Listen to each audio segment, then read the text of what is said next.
নমস্কার বন্ধুরা, আপনারা কেমন আছেন? আশা করছি ভালো আছেন। আমাদের চ্যানেলে যদি আপনি প্রথম বা নতুন হয়ে থাকেন তাহলে অবশ্যই চ্যানেলটি সাবস্ক্রাইব করে দিন এবং ভিডিও ভালো লাগলে অবশ্যই লাইক, কমেন্ট এবং শেয়ার করবেন। আজকে আপনাদের সাথে যেই ব্যাপারে আলোচনা করব তা হলো সেপ্টেম্বরে ধনবর্ষাতে কোটিপতি। হ্যাঁ, ঠিক শুনেছেন, সেপ্টেম্বরে ধনবর্ষাতে কোটিপতি। 3 বড় গ্রহের স্থান বদলে 4 রাশি রাজা হবে, পাবে কুবেরের ধনভাণ্ডার, সোনায় মুড়বে কপাল। আপনার ভাগ্যে কি রয়েছে আসুন সে ব্যাপারে আলোচনা করি। সেপ্টেম্বরে বুধ তার রাশিচক্র পরিবর্তন করবে দুবার। মাসের শেষে বুধ কন্যা রাশিতে প্রবেশ করবে।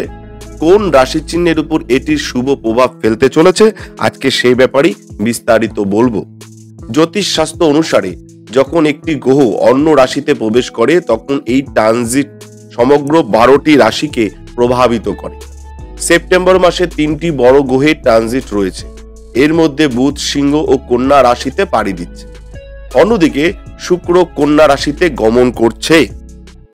এর ফলে কি হতে চলেছে আসুন সে ব্যাপারেই বলি। সেপ্টেম্বরে বুধ গ্রহ সিংহ রাশিতে প্রবেশ করবে যখন সূর্য কন্যা রাশিতে প্রবেশ করবে। 18ই সেপ্টেম্বর শুক্র তুলা রাশিতে প্রবেশ করতে চলেছে। এভাবে দেখা গেল যে সেপ্টেম্বরে বুধ তার রাশিচক্র পরিবর্তন করবে দুবার। মাসের শেষে বুধ কন্যা রাশিতে প্রবেশ করবে।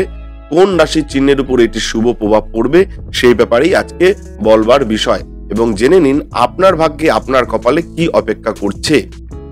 প্রথমে বলবো বৃষ রাশির কথা। যারা বৃষ রাশির জাতক জাতিকা রয়েছেন, বৃষ রাশির এই রাশির জাতক জাতিকারা সেপ্টেম্বর মাসে প্রচুর উপকার পেতে চলেছেন। আপনার আরাম এবং সুবিধা বৃদ্ধি পাবে।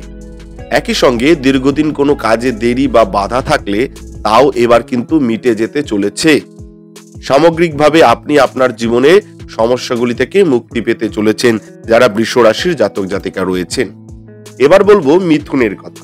হ্যাঁ, ঠিক শুনেছেন, যারা মিথুন রাশির জাতক জাতিকা রয়েছেন, আপনার জন্য শুভ হতে চলেছে এই সময়। এই সময়ে আপনার মানসিক চাপ সম্পূর্ণভাবে চলে যেতে পারে। একই সঙ্গে আপনার যদি কোনো ইচ্ছা থাকে বা আপনি পূরণ করতে চান, যেটা আপনি পূরণ করতে চান যে ইচ্ছা, তবে তা এই সময়ে পূরণ হবে। আপনার কাজও সময় মতো শেষ হতে পারে। যাই হোক, এই সময়ে আপনাকে রাগ নিয়ন্ত্রণ করতে হবে। যারা মিথুন রাশির জাতক জাতিকা রয়েছেন মাথায় রাখবেন, আপনাকে কিন্তু রাগ নিয়ন্ত্রণ করতে হবে। এবার বলবো কন্যা রাশির কথা। যারা কন্যা রাশির জাতক জাতিকা রয়েছেন, এই রাশির জাতক জাতিকাদের প্রচুর উপকার পাওয়ার সম্ভাবনা রয়েছে। আপনার রাশিচক্রের উপর একটি শুভ প্রভাব ফেলবে এই ট্রানজিট, এবং এই যে প্রচুর উপকার পাওয়ার সম্ভাবনা রয়েছে যাকে বলা হয় সম্পদের বৃষ্টি, অর্থাৎ আপনার রাশিতে কিন্তু সম্পদের বৃষ্টি হতে চলেছে, যার কারণে আপনার ভাগ্যে উন্নতি হতে পারে। আপনি যদি একজন ব্যবসায়ী হন তবে এই সময় আপনি প্রচুর লাভ পেতে পারেন এবং আপনার সম্পদ বৃদ্ধি পেতে পারে যারা কন্যা রাশির জাতক জাতিকা রয়েছেন। এবার বলবো মকরের কথা। হ্যাঁ, ঠিক শুনেছেন, যারা মকর রাশির জাতক জাতিকা রয়েছেন, এই রাশির জন্য শুভ হতে চলেছে এই সময়টা। আপনি যদি দীর্ঘদিন ধরে কোনো দুশ্চিন্তায় ডুবে থাকেন তাহলে এখনই তা শেষ করার সময়। আপনি আপনার পিতামাতার কাছ থেকে সম্পূর্ণ সমর্থন পাবেন।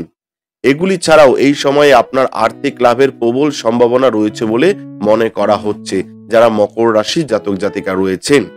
আপনাদেরকে বলে দিলাম যে এই সেপ্টেম্বর মাসে ধনবর্ষায় কোটিপতি হতে চলেছে কারা কারা। 3 বড় গ্রহের স্থান বদলে 4টি রাশি রাজা হতে পারে সেই ব্যাপারে আলোচনা করলাম। এটা তো বললাম রাশির সার্বিক ফলাফল, কিন্তু যদি আপনার ব্যক্তিগত কোনো সমস্যা থাকে বা ব্যক্তিগত কিছু জানতে চান তাহলে অবশ্যই আমাদের ভিডিওতে দেওয়া ফোন নম্বরে যোগাযোগ করতে পারেন। আমরা চেষ্টা করব আপনার সমস্যার সমাধান করবার। ধন্যবাদ, ভালো থাকবেন। জয় শিব শম্ভু, হর হর মহাদেব, ওম নমঃ শিবায়। জয় হরগৌরীর জয়, জয় কৃপাময়ী, দয়াময়ী, করুণাময়ী, জয় জয় তারার জয়, জয় দেবী সিদ্ধিদাত্রীর জয়। আমাদের ভিডিও আপনাদের কেমন লাগছে? যদি ভালো লাগে তাহলে অবশ্যই লাইক, কমেন্ট, শেয়ার করুন এবং চ্যানেলটি কিন্তু অবশ্যই সাবস্ক্রাইব করুন। ধন্যবাদ, ভালো থাকবেন, সুস্থ থাকবেন। জয় শিব শম্ভু, হর হর মহাদেব, ওম নমঃ শিবায়।